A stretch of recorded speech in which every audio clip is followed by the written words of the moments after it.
अब मैंने कहा कि चलो कोई बात नहीं, एक बार अगर पैसे दे दिए, किट ले ली, तो बॉस कम से कम बार बार परेशान तो नहीं करेगा, मैं ऐसा सोच रहा था। लेकिन मैं गलत फहमी में था। मुझे पता ही नहीं था कि किट लेने से कहानी खत्म नहीं होती, शुरू होती है। यस। अभी तो मैंने किट ली है, कहानी खत्म थोड़ी हुई, अब तो शुरू हुई है। अब मेरा बॉस ऐसे बिहेव करने लगा जैसे मेरी प्रेमिका।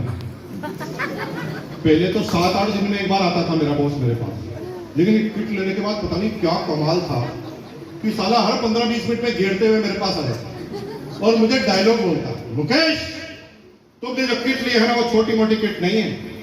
गांव का सबसे बड़ा बंगला तुम्हारा होगा, गांव की सबसे बड़ी गाड़ी तुम्हारी होगी।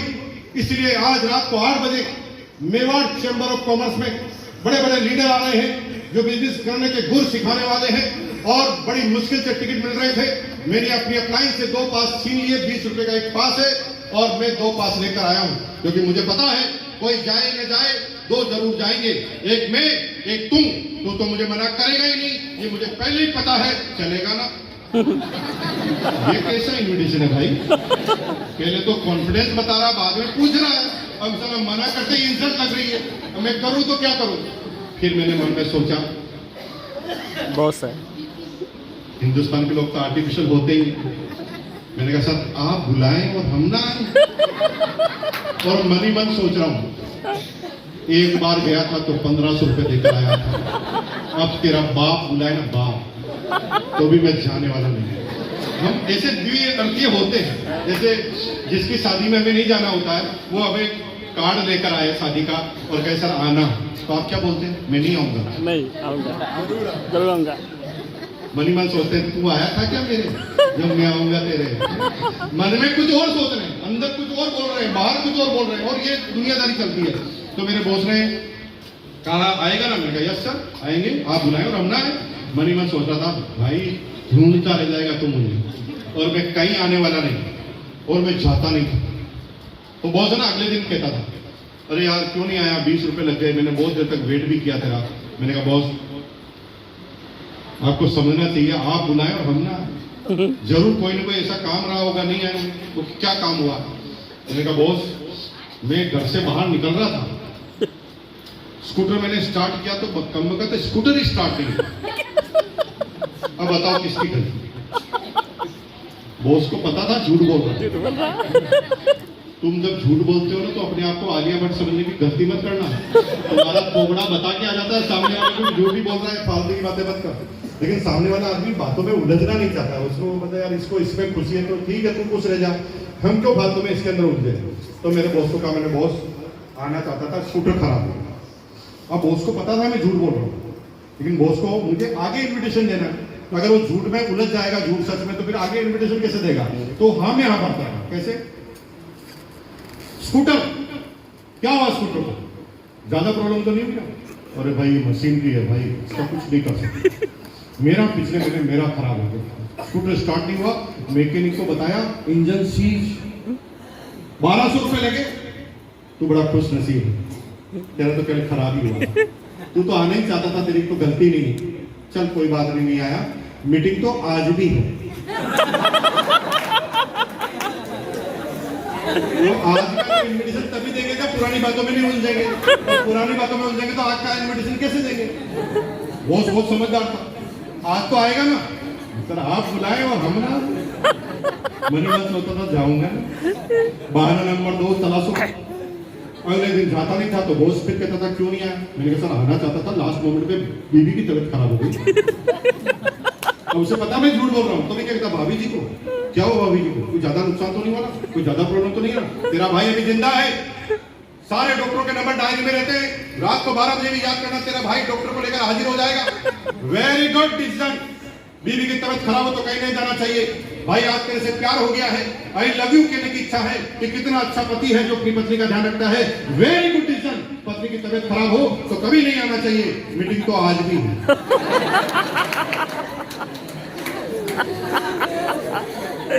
आज आप बुलाए और हम ना आए, अगले दिन फिर ही जाता था, क्यों नहीं आया सर, आना चाहता था, आज मेरी तबीयत खराब हो गई। अच्छा, पहला सुख निरोगी का, दूसरा सुख घर में माया।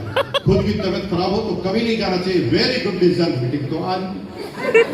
वो भाई साहब मैंने 15 दिन तक बहाने बनाए। 15 दिन में मेरे बॉस ने मेरे से लड़ाई नहीं करके मेरे पास साइलेंट आक्रमण किया। झगड़ा भी नहीं कर रहा था और हर बात को मान रहा था, इसकी वजह से मैं दबाव में आ रहा था। झगड़ा होता तो कहानी खत्म ही हो जाती, लेकिन झगड़ा हुआ ही नहीं। हर बार वो कह रहा था और मान रहा था, और मेरी कहानी रोज आगे चलती।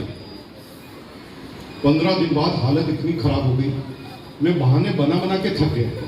अब रोज सुबह उठते ही सोचता था आज क्या बहाना बना। और भाई साहब जो पैदा ही नहीं हुए उनको भी मार दिया। एक दिन अंकल जी को मार दिया, एक दिन पड़ोसी को मार दिया, ऐसे मारते मारते हम तो 15 दिन तक पहुंच गए। अब क्या करें, कुछ समझ में नहीं आ रहा। 15 दिन में हालत इतनी खराब, बॉस को भी पता था कि अब ये थक गया है। इसे कहते हैं फॉलो अप करनी। एक आदमी एक दिन जरूर आएगा जब बोर्ड की प्लानिंग होगी।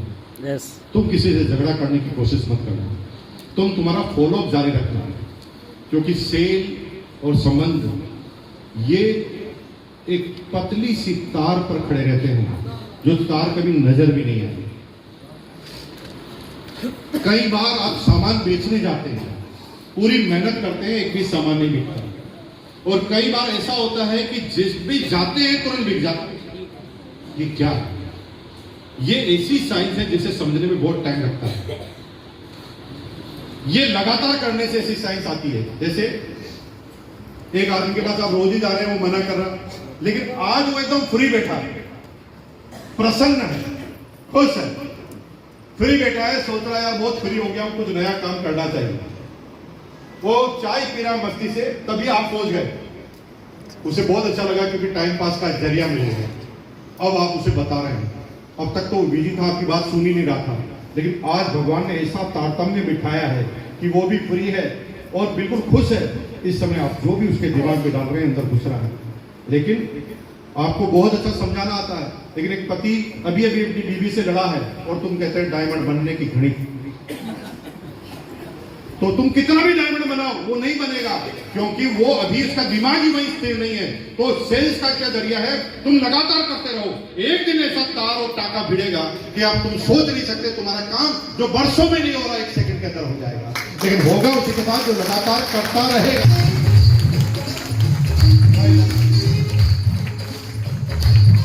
अब क्या हुआ, 15 दिन बीत गए। 15 दिन में बहुत हालत खराब हो गई, बहुत ज्यादा हालत खराब हो गई। मैं सोता था ना तो सपने में बहुत सारा, मैं काम करता था ना तो कोई परछाई भी आती थी तो मुझे लगता था बहुत सारा अभी मुझे मीटिंग में ले जाएगा। हालत इतनी खराब हो गई कि मैं रात को नींदों में बोलता था बहुत आज नहीं, बड़ा बिजी हूं। तो बीवी कहती कहां बिजी हो, तुम तो सो रहे हो। हालत इतनी खराब कर दी मेरी, बॉस को पता था कि अब ये थक गया है, एक दिन जरूर आएगा। अब हुआ ये, अब हालत खराब, 15 दिन बीत गए। अब 15 दिन बाद है ना, मेरे बॉस को पता था अब ये थक गया है, अब एक लास्ट वार करने की जरूरत है। तो बॉस एक दिन संडे के दिन मुझे फोन करता है, 9 बजे लैंडलाइन पे मोबाइल होता नहीं था। फोन किया, गुड मॉर्निंग। मैंने कहा गुड मॉर्निंग बॉस। अरे तेरे घर के बाहर से निकला था, ड्राइंग रूम एकदम खाली था, लाइट भी नहीं चल रही थी, घर के बाहर कोई गाड़ी भी नहीं पड़ी थी और कोई आवाज भी नहीं आ रही थी। आज घर पे तो कोई मेहमान तो नहीं आया? मैंने कहा बॉस आज तो कोई मेहमान नहीं आया। ओके ओके, तू सुबह सुबह स्कूटर पे दूध लेने जा रहा था, मतलब तेरा स्कूटर ठीक काम कर रहा है? स्कूटर तो एक ठीक काम कर रहा है। ओके ओके, तू और तेरी बीवी दोनों गार्डन में दौड़ रहे थे, मतलब दोनों की तबीयत ठीक है? दोनों की तबीयत ठीक है, आजा। आज कुछ लोग ऐसे ही आए होंगे यहाँ पर, कैसे मना करिए, इतने दिन से घुमा रहा चला, आज इसके चल।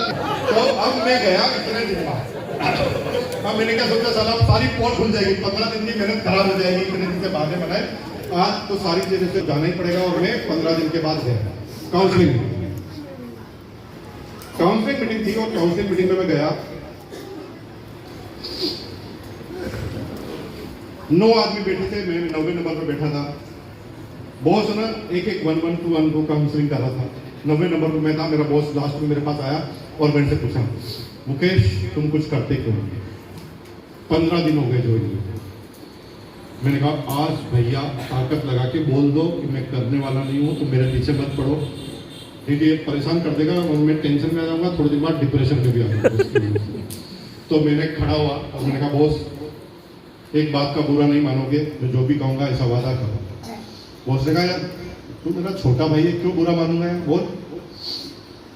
मैंने कहा बॉस जिस काम को आप करते हो उसको मैं नहीं करूंगी। तो बॉस ने कहा क्यों नहीं करेगा? मैंने कहा बॉस जब से ये काम आपने किया मेरे सपने में आप ही आते हो।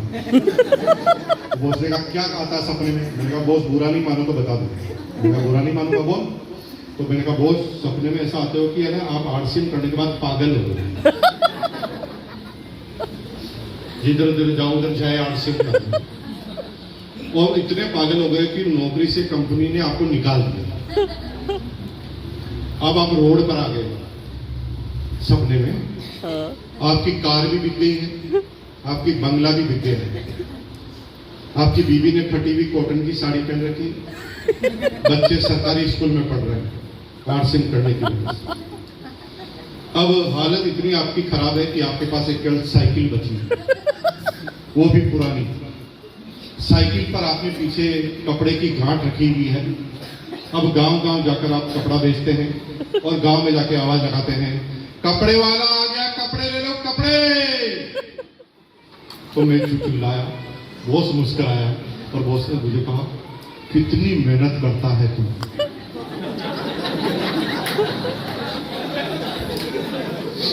मैंने कहा सर मैं क्या मेहनत कर रहा हूँ? भैया बहुत मेहनत का काम है सपने देखना, और ऐसे उल्टे पुल्टे देखना तो बहुत ज्यादा मेहनत लगती है। अरे पागल, इतना सपना देखने का कष्ट उठा रहा है, इतना टेंशन में आ रहा है, मेरे से नहीं पूछ सकता था तू एक बार कि आप क्यों कर रहे हो इस काम को, किस गलतफहमी में है तू? ऐसा एक जरिया बता जिसमें तू मेरे से आगे हो। तू बीकॉम है, MBA इन मार्केटिंग, तेरी एज 27 साल है, मेरी 35 साल। तेरा अनुभव 6 साल का है, मेरा 15 साल का अनुभव है। उम्र से लगाकर एजुकेशन से लगाकर सैलरी तक एक भी ऐसी चीज नहीं है जो मेरे से ज्यादा तेरी है। क्या तुझे मुझे नहीं पूछना चाहिए कि मेरे पास सब कुछ है तो मैं क्यों कर रहा हूं? पहली बार एहसास हुआ, मैंने अपने कान के हाथ लगाया और मैंने कहा सॉरी सर, आप बताइए। तो मेरे बॉस ने 2 ऐसी बातें बताई कि मुकेश खड़ारी फ्लैट, ये घमंडी इगोस्टिक आदमी जो अपने आप को महान समझता था, सोचता था कि इससे ज्यादा सफल आदमी तो पृथ्वी पर नहीं पाया जाता। इन 2 बातों ने दिमाग के ताले खोल दिए। पहला, मैं इस काम को इसलिए कर रहा हूं कि इस काम में एक ऐसी बात है जो दुनिया के किसी काम में है ही नहीं। यस। मैं आश्चर्य से देखने लगा, यार ये ऐसी कौन सी चीज बता देगा जो पूरी दुनिया में किसी के पास नहीं है। और मुकेश कोठारी वो बात आज आपको बताने वाला है। तैयार हैं आप लोग? यस। कितने जिंदा बचे हैं? दोनों हाथ रख दीजिए और एक बार बोलिए यस। पहली बार, दुनिया में जब भी आप किसी क्षेत्र में काम करना चालू करते हैं जहां से पैसे आते हैं, चाहे नौकरी हो चाहे व्यवसाय हो, एक आदमी हमेशा आपसे ऊपर रहेगा, नौकरी में भी और बिजनेस में भी। कौन ऊपर आएगा? जिसके पास ज्यादा दिमाग है, जिसके पास ज्यादा योग्यता है, जिसके पास ज्यादा पैसा है। Hello, yes. क्या बोला मैंने? जिसके पास दिमाग है, ज्यादा दिमाग है, ज्यादा योग्यता है, ज्यादा पैसा है, ज्यादा मेहनती है, ये 4 आदमी हमेशा आपसे ऊपर आगे रहने वाले हैं। कोई तरीका नहीं है। तुम बिजनेसमैन हो तो तुम्हारे से ज्यादा दिमाग वाला आदमी, ज्यादा काम करने वाला आदमी तुम्हारे से आगे होगा। तुम नौकरी में हो, अगर तुम टीचर हो तो कलेक्टर तुम्हारे से ऊपर ही रहेगा, कलेक्टर को तुम तुम्हारे नीचे नहीं ला पाओगे। ये दुनिया के किसी भी सिस्टम में देखो तो यही बात है। लेकिन मैं इस सिस्टम को इसलिए कर रहा हूं कि मेरे अंदर कितनी भी योग्यता है, मैं अगर ज्वाइन कर लेता हूं तो आज के बाद मेरी टीम में कितनी भी बड़ी योग्यता है वो आज मेरे नीचे ही आएगा, ऊपर जाने का कोशिश करेगा। टेक्निकल अचीवर में से कोई भी है यहाँ पर? इंजीनियर एमबीए कोई नहीं? चलो यहाँ पर नहीं। डॉक्टर सुरेंद्र वत्स, डबल एमए बीएड पीएचडी, और मैं सिंपल बीकॉम। यस। लेकिन मैं पहले जुड़ गया तो मेरे नीचे आ गए। हेलो, समझो बात को। मेरे से ज्यादा योग्यता और काम किसके लिए कर रहे हैं? मेरे लिए। हेलो, श्री चंद्र अत्री, लेक्चरर इंग्लिश, हमारे नीचे। कोई इंजीनियर हो, डॉक्टर हो, चार्टर्ड हो, रिक्शे वाला हो, ठेले वाला हो, खेले वाला हो, मुकेश को पहले ले लिया तो सब उसके नीचे आएंगे, चाहे आपका कितना भी दिमाग का साथी आपके ऊपर। ये ना पॉइंट था मेरे लिए, क्योंकि मैं बीकॉम हूं तो बीकॉम से ज्यादा सफलता हासिल नहीं कर सकता था, लेकिन मैंने ऐसा व्यवसाय चुन लिया कि सारा इंजीनियर और एमबीए भी होंगे तो मेरी टीम में होंगे, क्योंकि मैंने पहले निर्णय ले लिया है। पहली बात। दूसरी बात बताइए, दिमाग खुल गया पहली बात में कि इसलिए काम कर रहा हूं क्योंकि मैं अगर एमबीए इन मार्केटिंग में हूं तो मैं अपनी कंपनी के मालिक से आगे नहीं निकल पाऊंगा, क्योंकि उसके पास पैसों की ताकत है।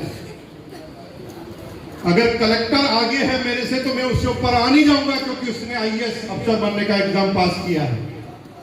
लेकिन ये ऐसा काम है कि कलेक्टर भी सीतामढ़ी में अगर आरसीएम में आएगा मेरे तो नीचे आएगा, साहब के नीचे ही आएगा, भोला प्रसाद के नीचे ही आएगा, और कोई तरीका है ही नहीं ऊपर जाने। बड़ा यहाँ पर पीएचडी कलेक्टर इकट्ठा हो जाए और कहे सर मैं आरसीएम में टॉप पे जाके जुड़ूंगा, कोई तरीका है जुड़ने का? नो। सिंपल है ना मेरे बात। और जब ये बात समझ में आई तो मेरे सिस्टम में पहला मेरा किक लगा, और उसके बाद मैं स्थिर हो गया। अब मैं अपने बॉस को बहुत महान समझने लग गया, लेकिन मेरे बॉस ने दूसरी बात बताई, मैं फ्लैट हो गया पूरी तरह फ्लैट।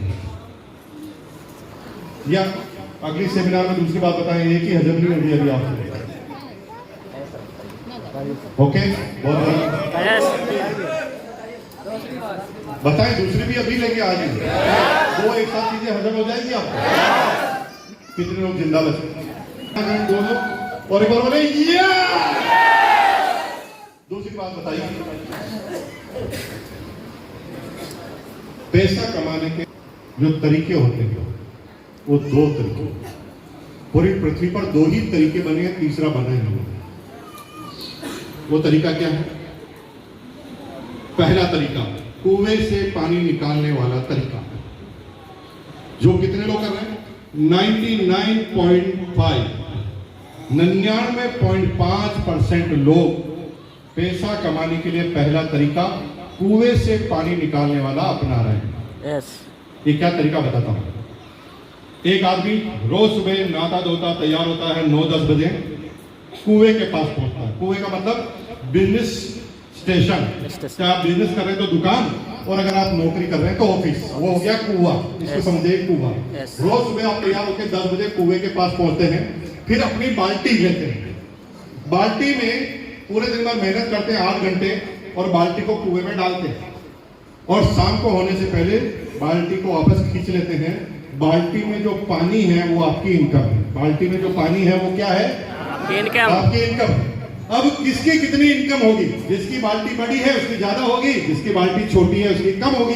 यानी जिसकी योग्यता बड़ी है, यस, जो मैनेजर है उसकी बाल्टी थोड़ी बड़ी है। आप अगर कर्मचारी हैं तो आपकी बाल्टी छोटी है, और रोज शाम को अपनी बाल्टी का पानी आप घर पर लेकर आते हैं और उसको इकट्ठा करके अमीर बनने की कोशिश करते हैं। कितने परसेंट लोग? 99.5%। ये क्रिया बहुत कठिन है, फिर भी क्यों करते हैं? क्योंकि इसके रिजल्ट आंखों के सामने रोज नजर आते हैं। जैसे आज मैंने मजदूरी की, आज मुझे 500 रुपए आए, तो मनोरंजन होता है, सीधा 500 रुपए। तो आप कहते हैं यार ये काम ठीक है, साला रोज काम किया, रोज का रोज रिजल्ट, रोज काम किया, रोज का रोज रिजल्ट, रोज पानी डाला। कार का शोरूम है, कार बेची, 50,000 का प्रॉफिट। नौकरी भी गए, रोज की रोज सैलरी। ये रोज का जो रोज दिखना होता है, यह आदमी का मनोरंजन करता है। और दुनिया के 99.5% आदमी इसी काम को करने की, अमीर बनने की कोशिश करते हैं। लेकिन दुनिया का एक भी इंसान ऐसा नहीं है जो किसी भी सूत्र के टॉप पर गया हो, ये काम करना। कितना अजीबोगरीब माहौल है। 99.5% यही काम करते हैं। Yes. लेकिन कोई भी आदमी पूरी पृथ्वी पर एक नहीं है जो इंसान को करके किसी भी क्षेत्र का टॉपर बन गया। तो एक तरीका है जो आप कर रहे हैं, रोज कुएं पे जाओ, बाल्टी डालो, पानी लेकर आओ, फिर मान लो बाल्टी में 1000 रुपए आए तो 800 रुपए खर्च कर दो, 200 रुपए की बचत कर दो, फिर 200 को इकट्ठे करते जाओ, अमीर बनूंगा, अमीर बनूंगा, अमीर बनूंगा। जिस दिन 50,000 इकट्ठे हो जाएंगे तभी घर में किसी की टांग टूट जाएगी, 50,000 पूरा खत्म, फिर वापस 200 इकट्ठा करो। गाड़ी चलती जा रही, चलती जा रही। और एक आम आदमी के घर में इमरजेंसी, शादी, ब्याह कुछ होता है, ये सारा कमाया हुआ पैसा जो 20 साल में आपने कमाया है, ये कब जीरो होता है हमें पता ही नहीं। सही है तो बोलो, सही है, बोलो सही है, सही है। ऐसे हाथ करके बोलो, बोलो सही है। ये सभी भी करेंगे। देखो आप लोग कर रहे हैं लेकिन आपका पड़ोसी नहीं कर रहा, उसकी वजह से आपको सजा मिल रही है। तो पड़ोसी को जगाने का काम आपका, नहीं तो आपको बार बार मैं कर रहा हूँ। बोलो सही है, सही है, नहीं हो रहे सब लोग, अभी वो नहीं कर रहे भाई साहब। बोलो सही है, सही है, ऐसे बोलो सही है, सही है। यही। अब दूसरा तरीका सुन लीजिए। दूसरा तरीका है जो एक ऐसा तरीका है जिससे आम आदमी अट्रैक्ट नहीं होता, लेकिन दुनिया का टॉपर इसी तरीके से बनता है। आज वो सीक्रेट बताने वाला हूं। ये दूसरा तरीका क्या पता है? एक डैम है, जैसे ये पानी का बांध है, डैम, बहुत बड़ा बांध है। यहां से आपका घर है 10 किलोमीटर दूर, तो आप रोज पानी लाने की बजाय आप एक डिसीजन लेते हैं कि यहां से मैं एक पाइपलाइन बनाऊंगा जो मेरे घर पर आएगी 10 किलोमीटर दूर। अब रोज पानी लेने नहीं जाना पड़ेगा, जो ही नल खोलूंगा पानी आ जाएगा। That is pipeline source. ये पाइपलाइन का बिजनेस है। और दुनिया के सारे अमीर व्यक्ति तभी बने जब इन्होंने ऑटोमाइजेशन किया। टोयोटा कंपनी का मालिक जापान में रहता है, लेकिन दुनिया के 160 कंट्री में टोयोटा की गाड़ियां बनती है। टोयोटा का मालिक जब सोता है ना, तभी गाड़ियां बनना और बिकना चालू रहती है। टोयोटा का मालिक सो जाए तो भी नल चालू ही रहता है, 24 घंटे चालू रहता है, क्योंकि उन्होंने ऑटोमेटिक मोड पर डाल दिया है अपने पूरे सिस्टम। और दुनिया में अमीर बनना है तो ऐसे सिस्टम को डेवलप करना पड़ेगा जो सीधा ऑटोमेटिक मोड पर चले जाए और ऑटोमेटिक काम हो जाए। आप सो जाए तब भी आपका काम चालू रहे। तो दूसरा तरीका है, यहां से पाइपलाइन बिछानी है और अपने घर तक लानी है जो 10 किलोमीटर दूर है। अब ये पाइपलाइन क्या एक दिन में डल जाएगी? नो। 2-4 साल का टाइम लगेगा। अभी तो जेसीबी मशीन भी नहीं, समझ लो हाथ से ही खोद रही। यस। तो अभी टाइम लगेगा। अब क्या करना है? एक तरीका है कि जो कुएं में पाल्टी डल रहा है ना, उस पर ज्यादा फोकस मत हो जाओ, वो उतना ही करो जितना पेट भरे। यानी आप अपने घर को चलाने के लिए पार्ट टाइम, स्पेयर टाइम में जो भी करना चाहें करो, फिर 3-4 घंटे चुराओ और यहां से पाइपलाइन बनाना चालू करो। टक टक टक टक गड्ढा खोदा। अब जो ही थोड़ा सा गड्ढा खोदोगे, बेमौसम बारिश आई और तुम्हारा गड्ढा भर दिया। ठीक उसी तरीके से जैसे तुमने तुम्हारे पड़ोसी को प्लान बताकर चार्ज किया, मोटिवेट किया, फिर दूसरा पड़ोसी आके डिमोटिवेट कर दिया। होता है कि नहीं होता? यस। तो ये तो पाइपलाइन बनाने वाला सबके साथ होता है, ठेकेदार के साथ भी यही होता है। बेमौसम बारिश आ जाती, गड्ढा भर जाता है।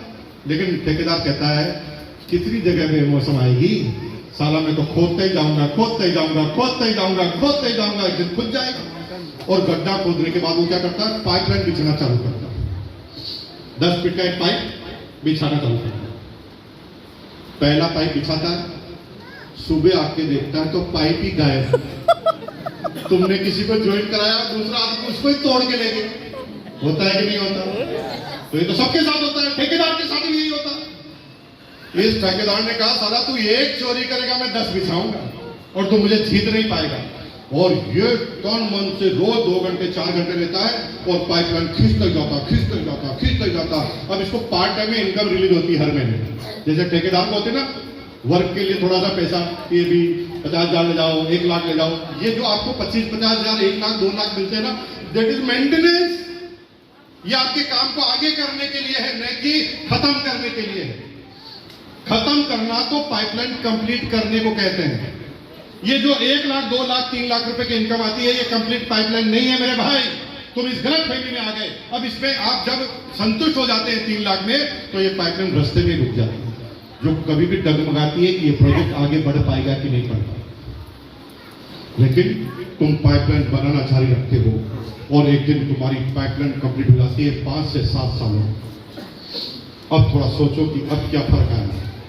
अब आपका पड़ोसी रोज कुएं में जा रहा है, लेकिन आपकी पाइपलाइन कंप्लीट है। वो रोज मेहनत करके पानी निकाल के ला रहा है। अब आपको मेहनत करने की जरूरत नहीं, अब क्या नल खोलते हैं।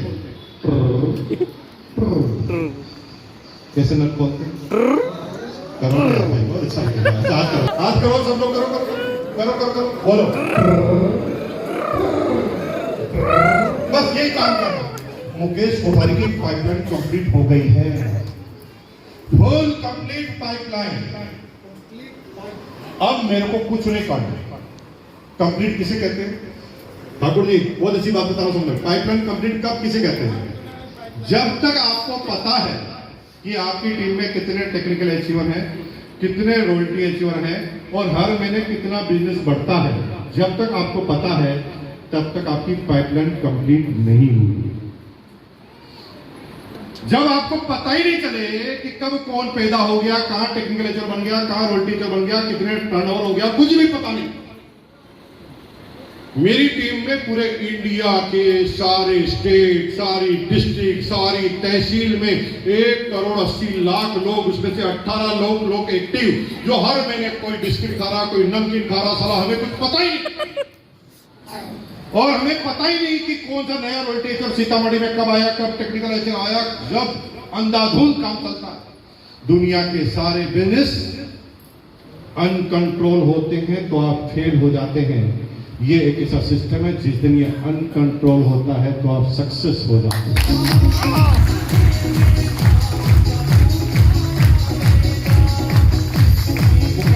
कंप्लीट है। आज मेरी टीम का टेक्निकल अचीवर 8,000 से ज्यादा royalty achiever, 18 lakh active distributor है जो हर महीने 8 से इनके प्रोडक्ट खरीदते हैं। अब मेरा पाइपलाइन कंप्लीट है मेरे भाई। मैं रात को सुबह 6 बजे सोता भी हूं ना, तो नागालैंड में आदमी 4:30 बजे उठकर भगवान के सामने 8 के अगरबत्ती लगाता है और बोलता है ओम जय जगदीश हरे। तो हमारे सुबह 6 बजे ही हरे हरे हरे हरे चालू। जब हम सो रहे हैं तभी हरे हरे। और भैया सक्सेस इतने हैं कि हमें कोई डर ही नहीं, क्योंकि हमारी इनकम आती है कपड़े पहनने से। अब तुम आरसी में हो, कपड़े पहनोगे तो इनकम आएगी आएगी। कपड़े पहनना तुम्हारा शौक है कि मजबूरी? मजबूरी है। तुम सब लोग हड़ताल कर दो, कल से कपड़े नहीं पहनेंगे, जा। तब हमारी इनकम कपड़े से रुकेगी। तुम ऐसा करोगे, इनकम मेरी रुकेगी। तुम सुबह उठते ही भूख लगती है। भूख तुम्हें लगानी पड़ती है कि लग जाती है? लग जाती है। तुम्हारी लग जाती है, हमारी बन जाती है। तुम्हारी जुई लगती है, हमारा काम चालू। तुम्हारी हर मजबूरी से हमारा काम। ठाकुर साहब, मनीष जी, आप इस सिस्टम को कर रहे हैं। कभी आपने इसलिए इस सिस्टम को किया क्या कि यार काम करना बहुत जरूरी है। मुकेश जी बेचारे आरसीएम नहीं करेंगे तो क्या करेंगे? अगर हम नहीं काम करेंगे तो मुकेश जी के बच्चे तो भूखे ही मर जाएंगे, इसलिए मैं काम कर रहा हूँ। इसलिए कर रहा हूँ। कभी सोचा आपने ऐसा? आप सुबह उठते ही अपने बच्चों के बारे में सोचते हो तो हमारे बच्चों का काम हो जाता है। अब तुम तुम्हारे बच्चों के बारे में सोचना कब बंद करोगे? नहीं, कभी और नहीं। जो मेरे साथ हुआ वो तुम्हारे साथ होने वाला है। जब तुम्हारी टीम बनेगी, जब भी वो अपने बच्चों के बारे में सोचोगे, तुम्हारे बच्चे का फ्यूचर तुम्हारे बच्चे को कलेक्टर बनाना आसान है या नहीं मुझे पता नहीं। मेरे बच्चे में योग्यता नहीं। मुकेश कोठारी के स्थान पर यहाँ पे बैठेगा और वो आपकी अपलाइन कहलाएगा, चाहे उससे आपसे कम योग्यता उसके पास। अब मजे की बात सुनिए कि मेरी डॉटर है अंजलि, है ना, वो मेरी जगह पर आकर बैठेगी तो आप ज्यादा सीनियर रहेंगे कि अंजलि ज्यादा सीनियर रहेगी? पद में अंजलि सीनियर रहेगी, दिमाग में और अनुभव में आप सीनियर रहेंगे, लेकिन जिंदगी भर आपकी सीनियरिटी काम किसके लिए करेगी? अंजलि के लिए। हेलो, जिसके अंदर दिमाग कम है आपसे, जिसके अंदर योग्यता कम है आपसे, जिसके अंदर अनुभव कम है आपसे अंदर, लेकिन इस सिस्टम की वजह से वो सीधी ऊपर जाकर रहेगी। और ये कल आपके साथ भी होगा। अगर इस सिस्टम को आप डेवलप कर लेंगे तो आपका बच्चा ऊपर बैठेगा और आपकी टीम आपके नीचे काम करेगी। ये दुनिया में और कोई तरीका है ही नहीं पृथ्वी पर। मुकेश कोठारी ने 25 साल पहले सिस्टम में आया, आज पाइपलाइन बनकर कंप्लीट है। कई होटल्स मेरे पास है, 25 करोड़ का मकान मेरे पास है। दुनिया की ऐसी कोई कार नहीं है जिसे मैं आज और अभी का अभी खरीद ना सकूं। सब कुछ A to Z मेरे पास है और कल की कोई चिंता नहीं है। तुम मैगी का बिजनेस करो तो सरकार हो सकता है मैगी पर रोक लगा दे जैसे पहले लोग, लेकिन साला हम तो किसी एक का बिजनेस ही नहीं करते। हम तो जूते का भी करते हैं, चप्पल का भी करते हैं, न्यूट्रिशन का भी करते हैं, मिट्टी का भी करते हैं, सारी चीजों का करते हैं। जूतों से लगाकर बेल्ट तक किसी चीज को छोड़ा नहीं।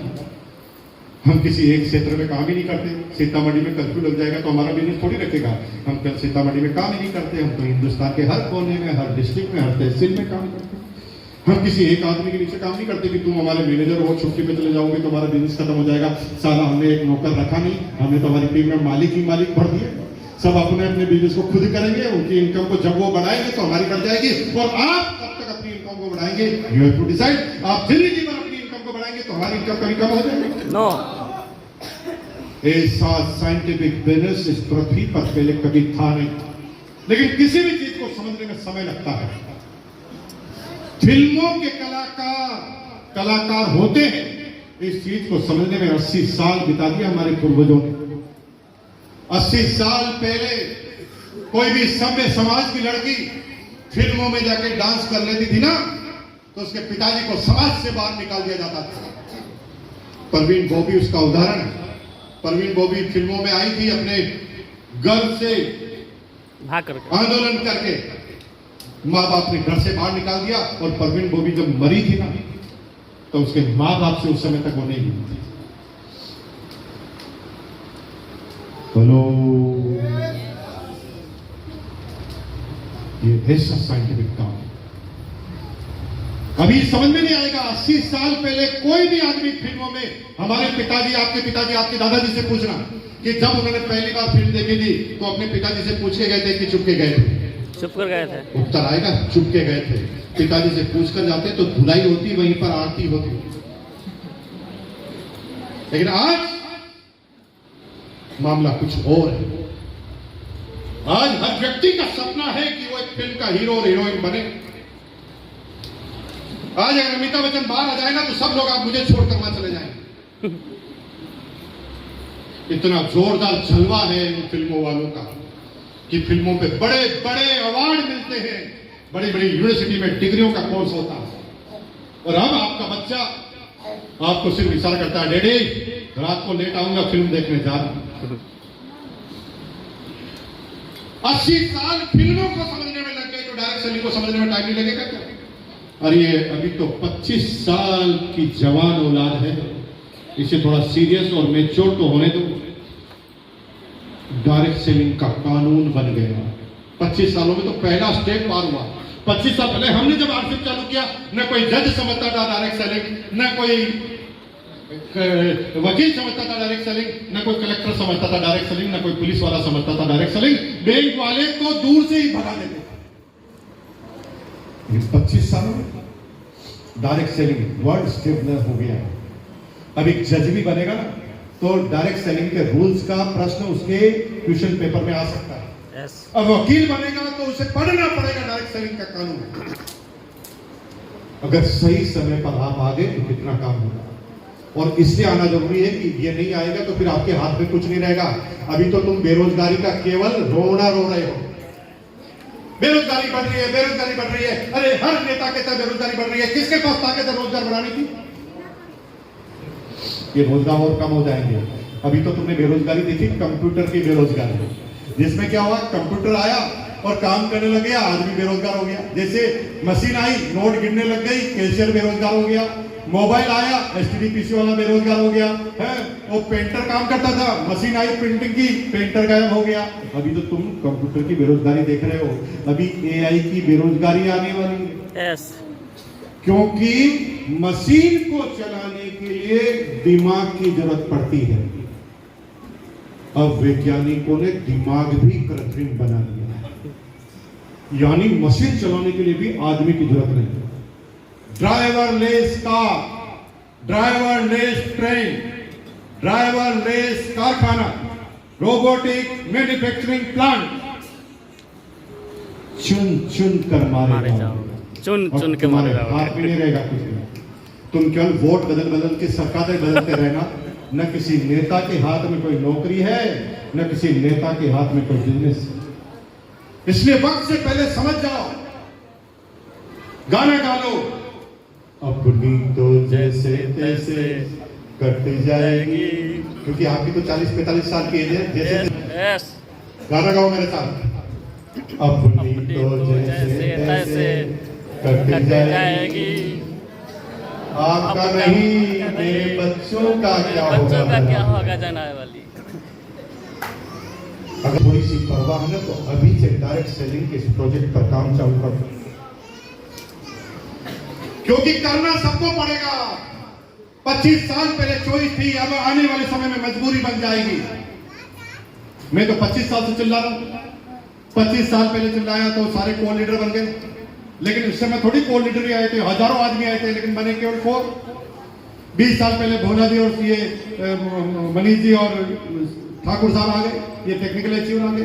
कुछ लोग 15 साल पहले आए, कुछ लोग 10 साल पहले आए, कुछ लोग 5 साल पहले आए। प्रोसेस चालू है। कुछ लोग आज आएंगे, कुछ लोग आज भी मना करेंगे, कुछ लोग आज भी मना करेंगे, नहीं करूंगा जा, तो कोई बात नहीं, उनके बच्चे हाँ करेंगे। किसी के बच्चे समझेंगे, किसी के पोते समझेंगे, किसी के पड़पोते, किसी के लड़पड़ पोते, किसी के चढ़पड़ पोते, किसी के खड़पड़ पोते, किसी के लड़पड़ पोते, किसी के पड़पड़ पोते। अब सारे पोतों का डिसीजन तो आप नहीं ले पाएंगे। आपका पोता बाद में क्या करेगा आपको थोड़ी पता। हम तो समझाते रहेंगे, हमारे बच्चे भी समझाते रहेंगे, जिसको समझ में आएगा समझ में आएगा, कर लेगा कर लेगा। करना तो सबको पड़ेगा। लेकिन मुकेश कोठारी जब मरेगा ना तो पितृपक्ष में मेरी भी पूजा होगी, और पितृपक्ष में आप आरसीएम नहीं करोगे तो आपकी भी पूजा होगी कि नहीं होगी? होगी, लेकिन आपकी मेरी पूजा में अंतर होगा। मेरी पूजा होगी ना, मेरे बच्चे एकदम बढ़िया से ड्रेस पहन के, लाखों रुपए का सूट पहन के, बाहर हेलीकॉप्टर पड़ा होगा घर के बाहर, और सारे बच्चे मेरे ना बुला रहे होंगे, सारे बच्चों को फटाफट आ जाओ, आज पितृपक्ष की पूजा है, और दादाजी की मूर्ति को साफ करो, ये मार्बल की ग्रेनाइट की मूर्ति है, और इसको क्लीन करो। मखमल का कपड़ा मेरे लिए मंगाया जाएगा, बढ़िया से तरीके से साफ किया जाएगा, इतना प्रेम से दूध से निलाया जाएगा, तिलक लगाया जाएगा, सबको परिचय दिया जाएगा। ये हमारे आरसी वाले दादाजी, उनका मुकेश कोठारी नाम है, ये हेलीकॉप्टर है इनके घर के बाद इन्हीं की वजह से खड़ा है। ऐसे पूजा होगी, पूजा तुम्हारी भी होगी, लेकिन फॉर्मेलिटीज। ये पितृपक्ष बन गया, पूजा कर लेते हैं। इधर बीबी कह रही होगी मुझे ब्यूटी पार्लर जाना है, इधर बच्चा कह रहा होगा मुझे कहना, अरे 2 मिनट में पूजा निपटा देते हैं यार, फिर चले जाना। फिर दमादम पूजा निपटाएंगे, और तुम्हारा पोता तुम्हारी फोटो को देख कर साले टकले, तेरे पास आरसीएम आया था, क्या सोचकर मना किया था? जब जीवन का कुछ जा ही नहीं रहा था तो मना क्यों किया? तो पूजा तो तुम्हारी भी होगी, पूजा हमारी भी होगी। सही वक्त पर सही निर्णय लेने से क्या चीज हो जाती है हमें पता नहीं। आज 7 काम बताता हूं मैं, सेमिनार की समाप्ति करते हैं।